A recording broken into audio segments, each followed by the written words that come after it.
All right, 5 o'clock, I'm gonna go ahead and get started. My name is Allie, I'm at Do Space. We just have a couple things to go over before we start. So first off, obviously, thanks for joining us for the Start Omaha Work Week. Today we are, my brain is dead. Today we are doing critical steps to building company culture while growing your startup. So a couple quick housekeeping items. All questions need to be asked in the Q&A feature or the chat feature. Be respectful if you want to leave a comment in the chat, and if you would like to watch this program again, the recording will be posted on our Do Space YouTube channel later this week. We will be kind of going through and answering the questions as they come through to the best that we can. As a reminder, after each program, make sure you head to Beanstack, which is our community engagement platform. There you can mark your attendance for the webinars throughout the week, which enters you in to win some prizes. We're giving away 3 gift cards to local small businesses and 1 headshot session. You can do this at dospace.beanstack.org. And I'll put some of these links down in the chat in just a second. So today we have Mary Beth Ferrante with us. She is a mom of 2 young girls, an advocate for creating inclusive workspaces that support care for all. She is the founder and CEO of Work 360, a consulting, training, and coaching organization designed to support managers and employees to create workplace cultures that care through flexibility, empathetic leadership, and breaking down caregiver bias. Mary Beth's work has been featured in Forbes, Today, Working Mother, Fairy God Boss, Scary Mommy, and more. I will hand this over to Mary Beth. Go ahead. Awesome. Thanks, Allie. And welcome, everyone. We have a pretty good group that's a little bit tight here. We've got a small group, which is perfect for this conversation. So I know that you guys can't, I don't think you can unmute, but I would really encourage you to be part of this dialogue. I think you're going to get a lot more out of it if you're willing to share, kind of share where you're at, share your questions, and share your thoughts. Because culture is a hot topic, as always, but it's not something that we always spend a lot of time on. And so I want to make sure that we have some space to do that here today. So I'd love to first understand if you can share in the chat a little bit about kind of where you're at, just so I have a good understanding of who's here. So if you can share, just, are you a solo founder? Do you have employees? What stage of your business are you in? That would be really amazing to kind of get a sense of where you are in terms of building your company and in building your culture. So if you want to just head over to the chat and just kind of comment, you know, do you have any employees? Are you still a company of 1? Are you at a stage where you're out for fundraising? Kind of just anything that you're willing to share, that would be really helpful. All right, so while you guys kind of include that information, all right, we've got 1 person beginning an LLC, just filed, lots of steps to go. We've got another person who is doing a startup, no employees yet, still working on a full-time job. Okay, so definitely really right at the beginning phases. So I love that you guys are even willing to start to have this conversation. I think that's already a huge commitment, and I just want to commend all of you for being here, because I think culture is something that we need to be more intentional about, and obviously you are doing that by being in this conversation today. So, all right. As Ellie said, I'm Mary Beth Ferrante, and I just want to kind of give a little bit brief overview of what we're going to cover. So we are going to dive in to really focusing on just kind of quick intro on me and on culture and what we do. And then we're going to talk a little bit about kind of the differences between a strong culture versus a weak culture. And then we'll dive in more deeply into just kind of like, how do you even establish a culture? You know, how do you kind of start to set up policies and programs, but even start to think beyond that? And especially if you are a company of just 1 or 2, you know, what that might mean for you as a very new startup and as you're building both your brand and your company culture, because the two are very tied. So really briefly, what we do is we just partner with organizations to really focus on creating and transforming workplace cultures that care. The reason that we focus on care here at Work 360 is because we really have discovered that throughout the years of our work, everyone at some point will need care or will need to care. So that means that you are probably one of 4 people. You are either currently a caregiver, or you are currently receiving care, or you will become a caregiver in the future, or you will become someone who receives care in the future. And I think it's a really critical thing to understand as we think about company culture and the expectations of companies and employers in respect to kind of this idea of bringing our whole selves to work, and also thinking about the journey that you're on. And as many of you are solo founders or co-founders without employees yet, really thinking about how you make sure that you're continuing to care for yourselves and creating space to make sure that you're caring, for all the things that you need, kind of like beyond just yourself, but your families, your relationships, your physical, mental health, all of those aspects of your life, other than just the work that you're building and the work that you also might be doing in your day jobs as well. So I think it's important to start to talk about kind of who we are as entire people, and not just as CEOs or founders or business entrepreneurs. So when I really introduce myself, yes, I have my professional bio, but I think it's also important to recognize that beyond, being a leadership coach and beyond being a thought leader and a writer on the intersection of care and work, and beyond being a former SVP in the financial industry and being in strategy, like I'm also a mom. I'm also the daughter to elderly parents. I'm also part of a dual career couple where we are both, juggling care and house management. I've had mental health struggles throughout my life. I've also, had to manage my physical health. And I'm someone who's both ambitious personally and professionally. And all of those elements are part of who I am and part of who I show up as at work, personally and professionally, part of my own value system, and how I bring that into my company and to the people that I work with. And so when you think about this from being a solo founder or kind of with a very small company, I think it's really important to recognize that initially the company culture that you build is really based on your own values. So do we have anyone in the group here that does have employees? I think people who responded only had kind of just one. So if you do have employees, if you can just raise your hand or just say, put it in the chat, that would be super helpful too, just so that I can make sure I'm touching on both if needed.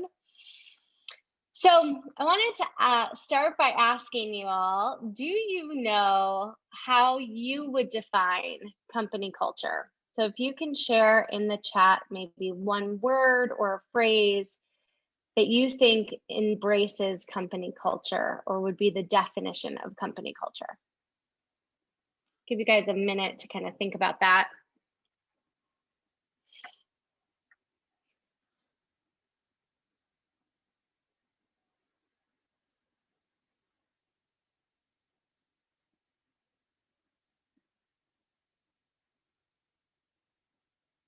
Capitalism. I'm laughing because it's so true. It really does drive a lot of company cultures. Any other thoughts?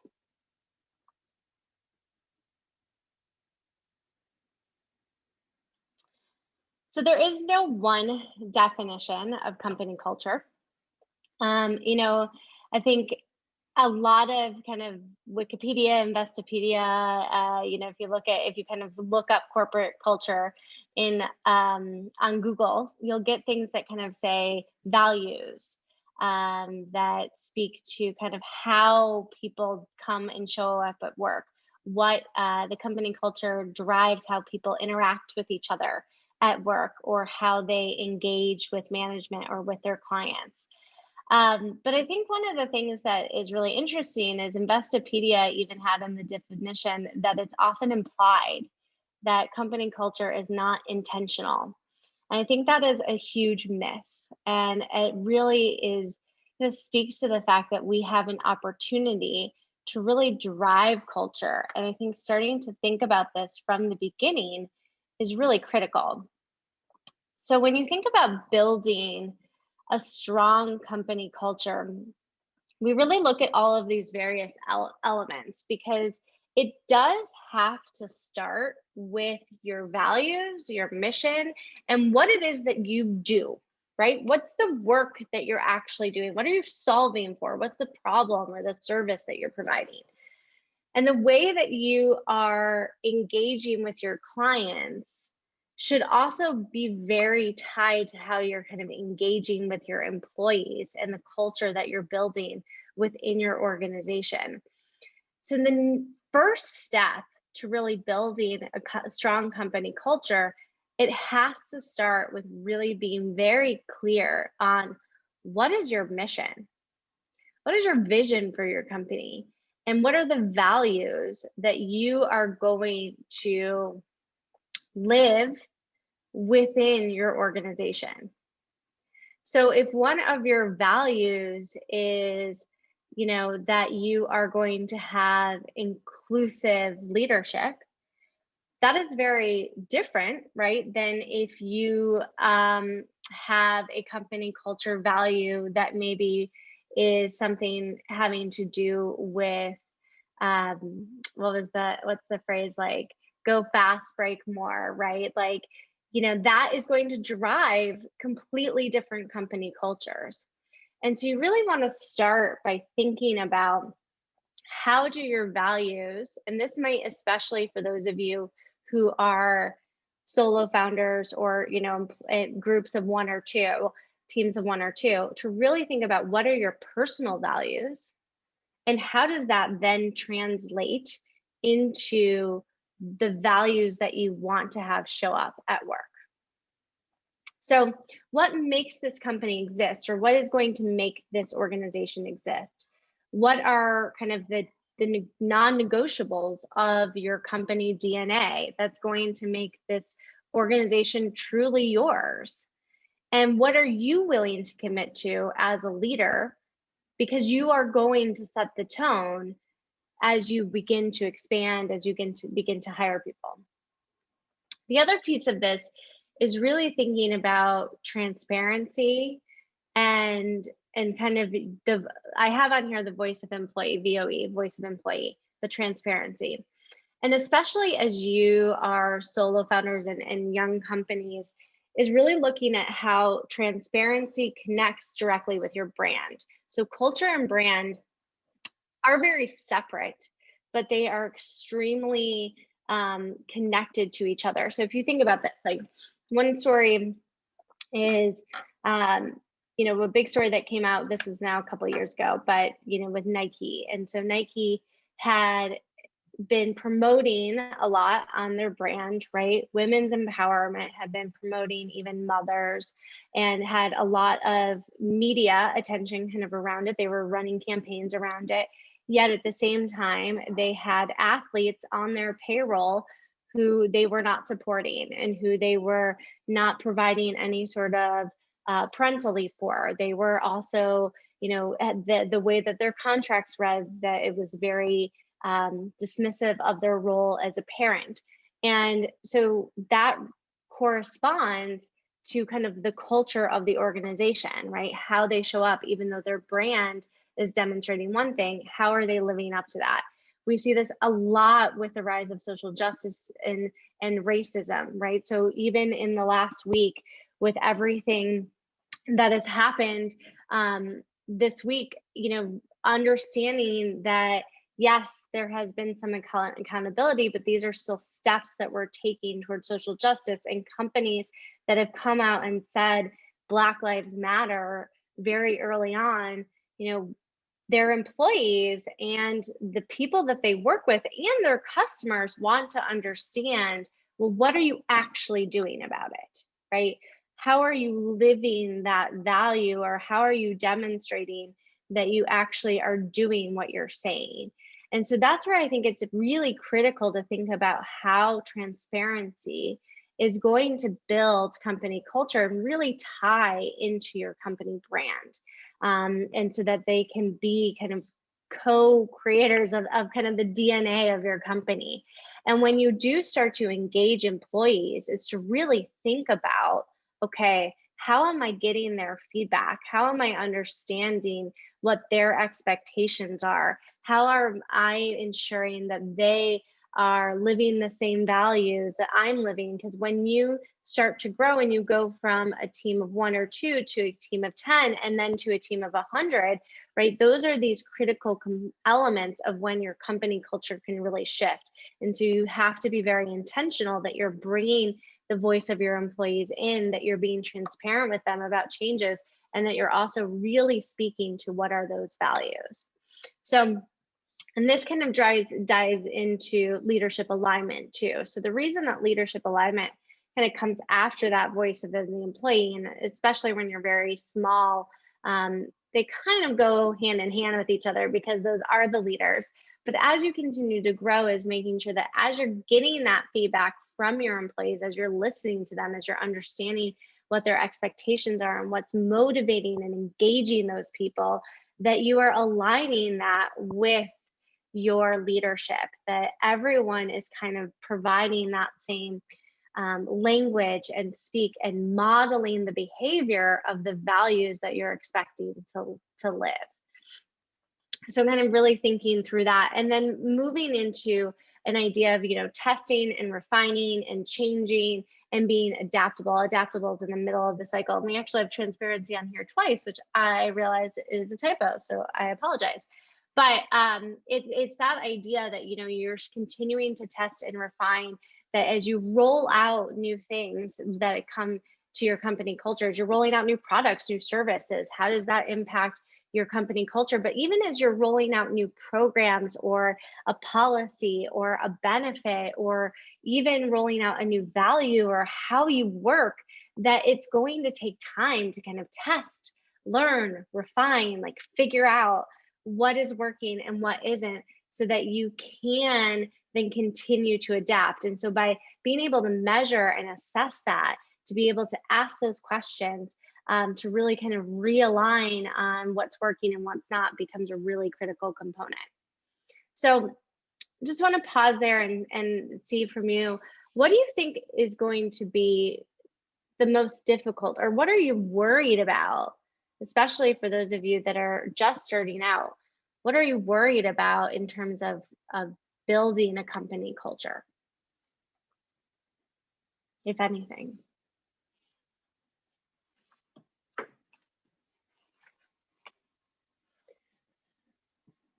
Ooh. Are there any components of this cycle that feels a little bit more difficult to you? Employee buy-in. Yep. It's a huge one. Let's see. How do you create it and then keep it the same throughout? Great question. They kind of go hand in hand, so those are good. So employee buy-in, I think the biggest thing here is listening. It gets back to that voice of the employee, understanding where they're at, what their expectations are, and recognizing that it is going to shift and that it's going to change, and that you're transparent, right? When you make a commitment to your company's values, or you make a commitment to rolling something out, that you're also transparent with your employees that it might not be perfect right away. I liken it to that idea of like back when we used to fly and be on airplanes all the time pre-COVID, although I am getting on an airplane for the first time next week. So in almost 18 months, which is crazy. So I used to fly all the time. But I liken it to that idea of you're sitting on the airplane, right? And you're on the tarmac and something is delayed, but no one's sharing any information. And people's anxiety, you can tell it's high, right? People are frustrated. There's a lot of loud noise and sighing and what's going on. And you can just tell that people are feeling that tension. And if the pilot or one of the flight attendants gets on and says, hey, everyone, we are experiencing a delay. This is what we know. This is what we don't know. Kind of here's where we're at. And there's this sense that the air just kind of feels a little bit lighter, right? People breathe out. They just feel like they understand a little bit more about what's happening. And that's what I think about when I think of transparency. You don't have to have all the answers right away. You just need to share the journey. And so when you're thinking about employee buy-in, I like to think about this as, sharing an open dialogue with your employees, allowing for them to provide you feedback, acknowledging that you've received that feedback, right? And that you're taking that into consideration, and then you follow up with what is the decision. So it's not necessarily saying that you have to do what they say, right? You don't have to take your employees feedback and do exactly what they want, or feel like you have to kind of acknowledge, or feel like you have to change your decision process because of that. But what you should do, or what I think can be a best practice, is share how you took that feedback into consideration and how it drove the decision process, or maybe why it didn't, right? That's what people want to know. They want to understand how and why decisions are being made and the impact that it has to them, so that they can make a choice as well.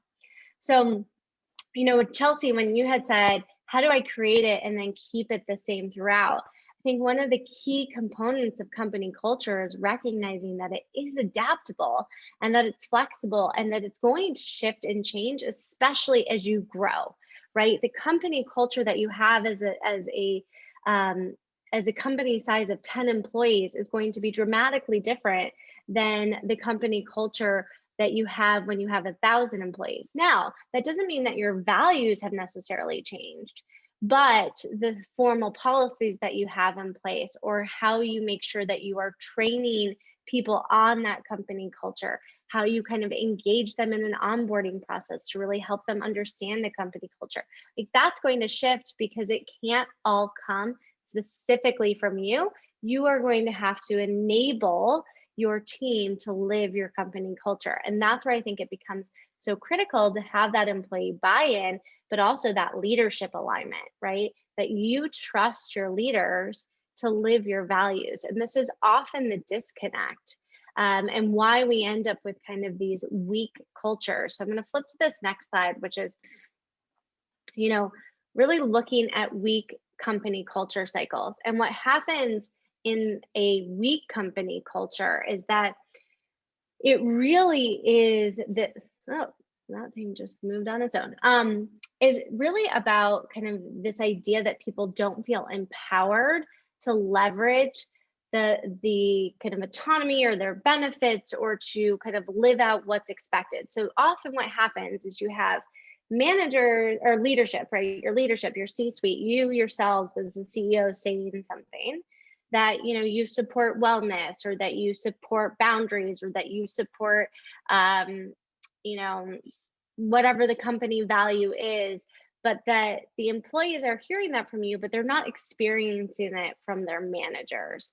So a good example of this, and kind of talking about a weak culture cycle, is I actually had a conversation with someone yesterday, a client of mine, who, and this is a coaching engagement, so I was speaking to just one person. So she was sharing with me that, she's planning for her upcoming parental leave, and she had said she's planning to take the full breadth of her leave time. And when she shared that, her manager was like, oh, you're taking the full time off? Huh, that's interesting, right? And so even in just that comment, you can tell that there is a company culture that doesn't align with a policy, right?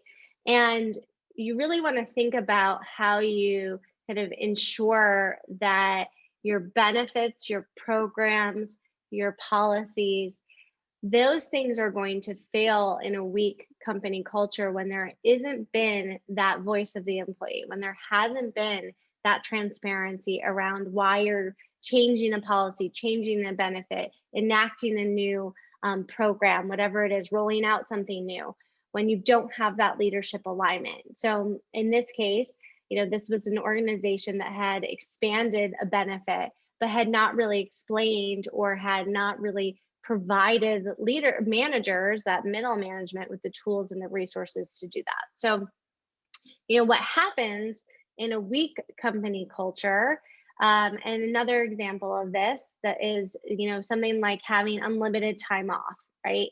You say we have unlimited time off, unlimited PTO. That's very common, especially in tech startups.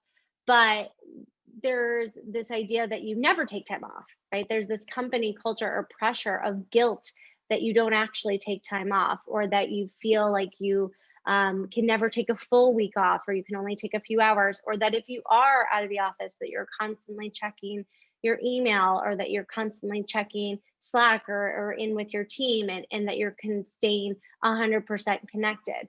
So again, it's like, oh, there's this great benefit, but the company culture doesn't actually support it. And so it's kind of like you're speaking out of two ends of the same mouth. So, we want to look at, when we have a weak culture cycle, this idea that there's a lot of stigma around kind of what the actual policy benefit program is. Is there utilization? Oftentimes there's a lot of low utilization that kind of breeds low or no support. It also leads people to underinvest in it because nobody's utilizing it. So then there isn't any sort of kind of change, or employees are not feeling like they're supported, and so there's lower engagement, which then leads to declining performance, productivity, right? And then you have turnover. You have people who are leaving because they aren't feeling supported by their manager. They're not leveraging the benefits or the programs or the support that you're providing. And I know for a lot of you that are just starting out, this seems like so far off. But what I would say is, if you are just getting started, that it's about kind of recognizing that when you do roll out something, when you do want to kind of provide support to your team, is that you really want to make sure that you're modeling that same behavior, right? So if you want to have an organization that, for example, is fully remote and is flexible, and you are saying, hey, I don't care where and when you work, as long as we get the work done, then you need to model that as well, and model for your employees that you are not working. And I know this is really hard, especially as a startup, as a CEO and a founder, to not work 24/7, right? To have respect for the people that you're working with, and that you're kind of modeling, how that flexibility can work in reality, and to kind of have those same boundaries. So I'm wondering, because I know a lot of you are just maybe still at a day job, or still, just kind of starting your new organization, your new endeavor. So have you felt like you've experienced like a weak culture, or have any of you felt like you've actually experienced a really strong culture? And what have you learned from that experience? Let's see if you have any comments or thoughts, kind of what you've learned or thought about with weak or strong cultures.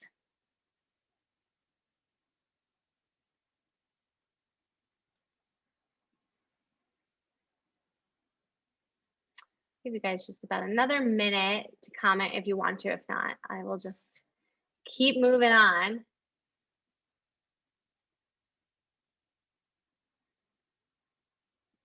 Okay, let's see. Had a strong work culture at a job, but then the team expanded, and I feel like the manager is overworked now. So this is such a great point. Thank you for sharing that. Um, this is exactly where we need to really work on leadership alignment and the resources that you're providing and of your leaders who are then enabling your teams. So as you think about growth, as you think about building a company and growing a company, while building a culture and growing a company and growing a culture, it is recognizing that as people get stretched, right?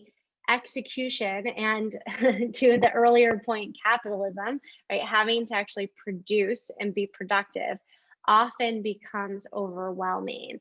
And so to be able to continue to support a strong work culture, we have to give managers the tools to be able to spend time working with their employees and coaching them and modeling for them and helping them to do better at their own jobs. And when people are overworked and when they are feeling really stressed, that is, I think, a lot of where company culture starts to fall apart because we're not paying attention to those middle kind of managers. The other piece of it is that we often don't give managers the skills to be really great culture leaders, right? They have the opportunity. They really do make or break it, right? We've all heard that phrase, people leave company or people leave managers, not companies. And it's true, right? I think you hear that you move managers or that manager, something changes in their life, and that's where you're feeling that friction. So recognizing as you grow culture and grow your company, that you're really hyper focused on who are those people that are actually leading your frontline teams and how are they living out culture and how are you providing them with the resources so that they can do it effectively. Because here, it really has never been about benefits. I mean, I will say people do stay in jobs because they need health insurance. Absolutely. That is not something that doesn't happen. And I think it's really a testament to the kind of the way we've structured work. And people feel like they need to stay in a role because they need that benefit. But beyond really health insurance, that's it. Like there's not many benefits that people will stick around for if they are feeling like they're not supported or cared for, especially by, you know, their direct boss or manager. And care does not have to mean that, you know, you are totally invested in their life or kind of crossing those personal and professional boundaries. It is that you think about that person as a person, right? That they're not just a robot, that you really are looking at how you can support them to do well and be engaged in their day-to-day job, and that they feel invested, especially in a startup, right? Especially in a new company, that you want them to be excited. This is something that you have personally invested a lot of time and your energy in, and you want to demonstrate that you care about the people that you're bringing into this world with you and into this endeavor with you, and really help build them up so that they can then build up others and kind of see your vision and your values through in your organization.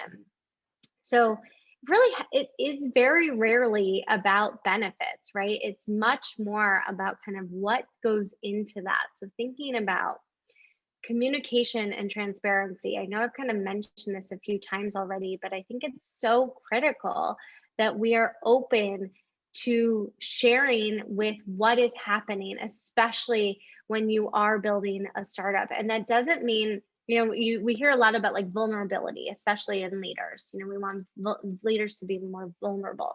You need to do that with a level of boundaries and expectations that you are leading a team, and you don't want to I don't know, for example, let's say you are getting a new round of fundraising and you realize that you're in over your head, or you're feeling like, I don't even know what's the next right step. Like, that's not something you necessarily are going to like announce to your whole team, right? You need to be vulnerable and share that with someone who can support and help you.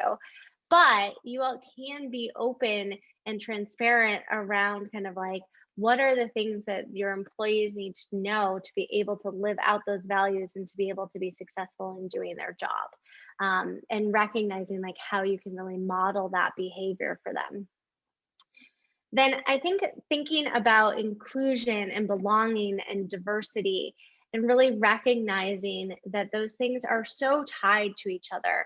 And especially when you are building a new organization, it is really, really common to, start with the people you know and the people that are around you. But you really want to think about, how can I create space to be inclusive and create a sense of belonging within my organization? And not just, do I have X number of men versus women versus, various kind of ethnic and racial backgrounds, but it's really about creating a culture where you're building a space that is inclusive and allows for people to have varying backgrounds and varying experiences, and be able to really equally and equitably contribute to your organization. Because we know that when we have more diverse companies, we have better profitability, we have better results, we have a different avenues of thought, and we're able to really create space where innovation and creativity can really flourish. But you have to create space that is inclusive and allows for belonging and allows for safety, where people can really feel that they can speak up and that they can kind of push those boundaries, so that they can be creative and innovative and really kind of break through and live out your vision. And then I always put empathy as something that is on its own as a standalone, because I think it is a skill set that needs to be fostered, especially in knowledge work, right? That people really take an understanding of, where are our customers coming from, where are our clients coming from, but where are our employees coming from, right? If you're building a great service or a great product, or you're building out a new solution, right, you're looking for that voice of the customer. You're looking to understand what they need and what they want. And we need to do the same thing with our employees, of understanding where they're coming from. What are their challenges? What are they worried about? Understanding what their needs are, so that you can build belonging, inclusion, and policies and programs that are going to actually work and support them to build and live out those values that you've established up front. So being really aware of kind of what's happening with your employee base. And then kind of thinking about this from an idea of kind of wellness, respect, boundaries. I think we've been in burnout culture. I think COVID has really amplified that in many organizations. And I would just implore you, as founders and as people who are building companies, to really think about, how can you create space for people to have physical and mental wellness and health, and to have time and space to care for themselves and their families and their friends and their teams. And this is going to be a big one that I'm going to invite all of you to think about for yourselves. Because as founders, as starting an organization, it is so easy to just go, go, go, go, go. And there is a lot of energy and excitement, and there's a lot that can be really gleaned from that. But if you find yourself to the point where you can't function, right, where you've really burnt out, you're going to be no use to yourself, to your clients, or to anyone that you've kind of brought along on this journey. So making sure that you really think about, what is it that you need to do for yourself, whether that's a routine every day, whether that's movement in your body, but really making sure that you are getting your basic needs met around sleep and eating well and moving and doing what you need for your physical and mental health, so that you can continue to build the companies that you are starting. I think it's a really important piece that we often miss, especially in the beginning of building companies.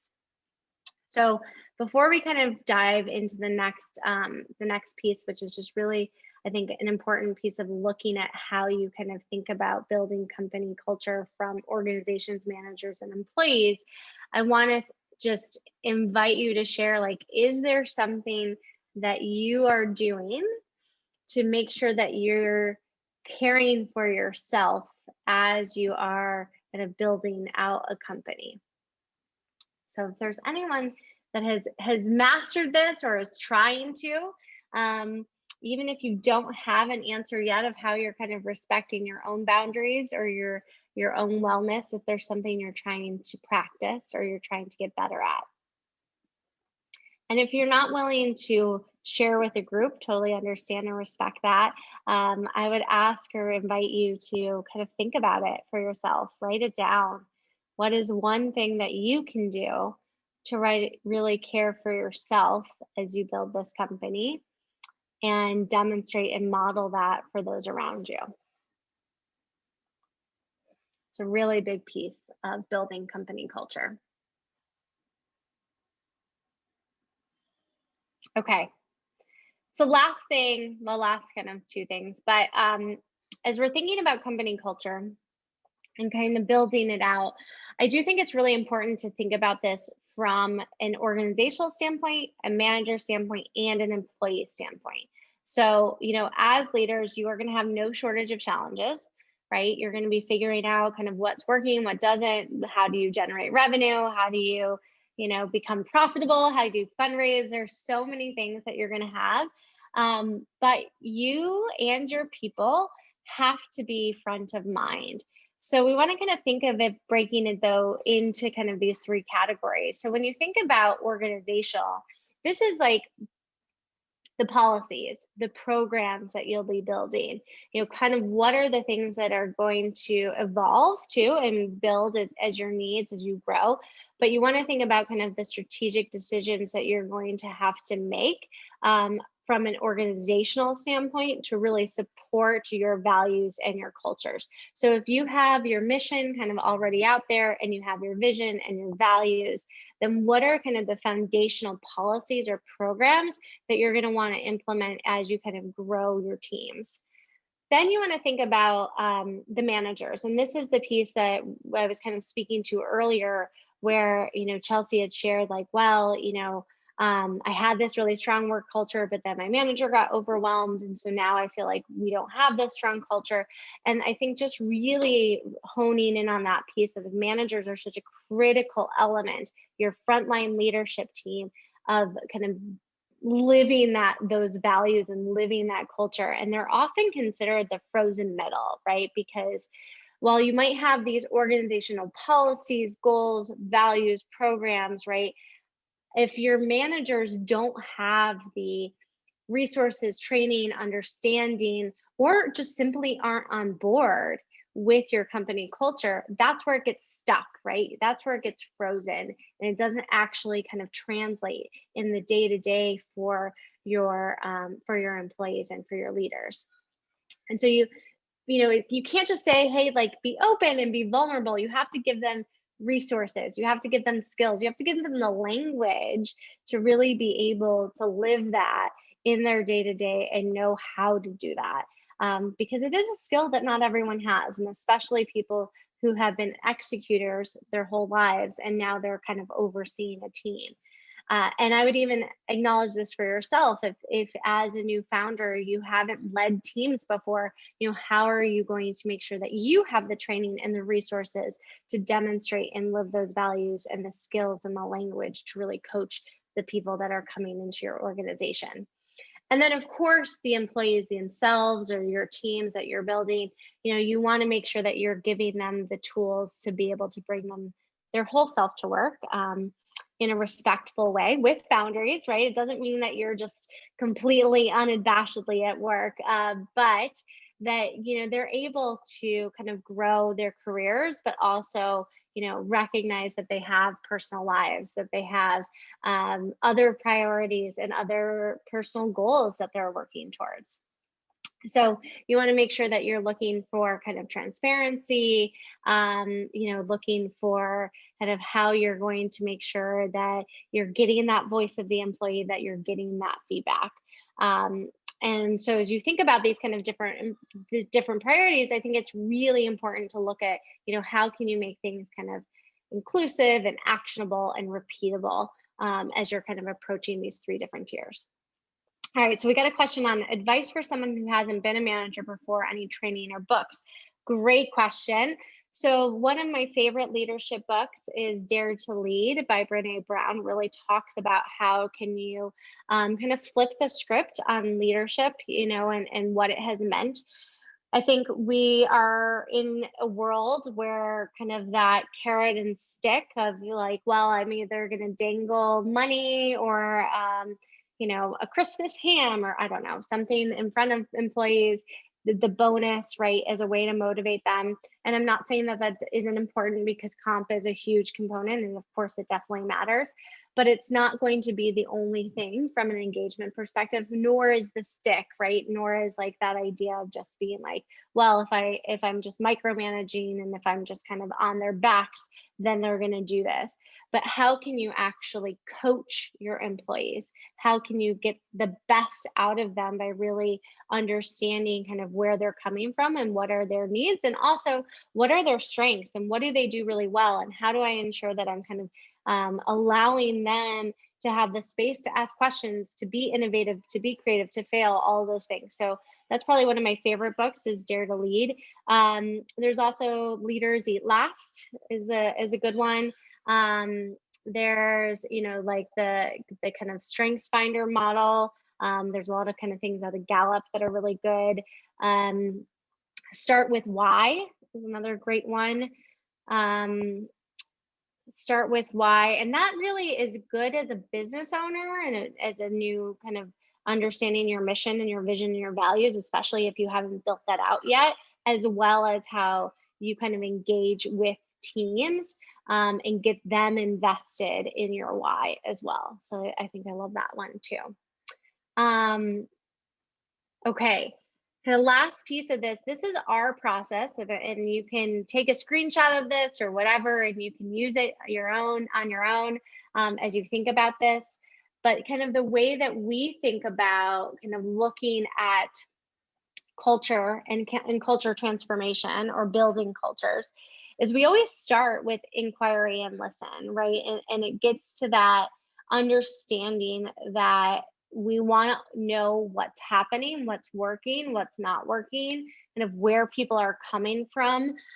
We practice kind of a deeply democrat, what we call like deep democracy, where we recognize that all voices should be heard in kind of the creation or the transformation of a company culture. And that doesn't necessarily mean we speak to every single person, especially if we're engaged with a lot of people, but it's that we are really being open to understanding like what are those voices that are in the room, even sometimes not in the room, and making sure that we're kind of taking that into account.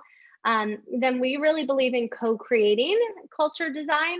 So meaning that we're taking that voice of the employee, that we are, recognizing that we want to utilize that feedback and those elements to kind of create policies, to create programs, to really make sure that it's a culture that is supportive of what our leaders and our employees want, so that we can then kind of build community and align leadership around those things.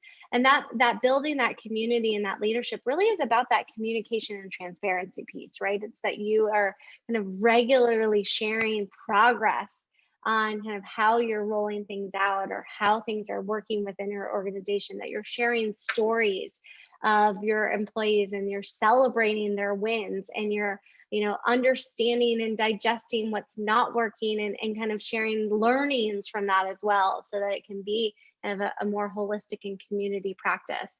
And then of course you're executing new programs, that we're launching things, and that we're open to being really refining that and measuring it, assessing it before we scale. So a lot of the things that you may roll out, especially as you grow your organizations, maybe it's something that you start as a pilot or you test and learn before you scale, just like you might with your customer base, right? You might start a pilot with a small customer base before you scale it to all of your customers. So you can kind of think of culture the same way. And so this is something that I think can be very repeatable, can be very cyclical, and is a way for you to kind of think about how do you build out your culture and have a process around it. So with that, hopefully that helps you start to think about how you can kind of build culture. I want to open it to any other questions, or if there's any areas that you think are particularly challenging, definitely can kind of look at how we can provide a little bit more support or recommendations there.